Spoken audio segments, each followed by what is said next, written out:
మనకున్న ఒకే ఒక్క నది మన బతుకు తెరువు నేడైనా రేపైనా భవిష్యత్తులో అయినా గోదావరి నది.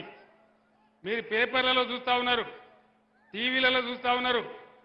ఆయన రాజకీయ ప్రయోజనాల కోసం తెలంగాణ గొంతు కోసి గోదావరి నది ఎత్తుకొని పోతా తమిళనాడుకి ఇస్తా, కర్ణాటక ఇస్తా అని మాట్లాడుతూ ఉన్నాడు. ఆలోచన చేయాలి, దయచేసి సీటు కొట్టద్దు.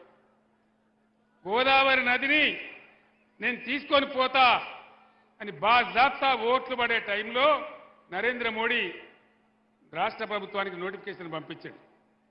రాష్ట్ర ప్రభుత్వం ఏం చేయాలా? ప్రాణం పోయినా సరే ఇయ్యమని పంచాయతీ పెట్టాలా. నేనున్నప్పుడు అదే పంచాయతీ పెట్టినా. ఆయనేమో ఎత్తుకపోతా అంటాడు. ఈ శాతగాని రేవంత్ రెడ్డి ప్రభుత్వం ఏమో నోరు మూసుకొని పడినది. ఏం మతలబైంది ఇలా? నరేంద్ర మోడీ ఎత్తుకపోతా అని బాజాప్తా రాష్ట్ర ప్రభుత్వానికి పంపించి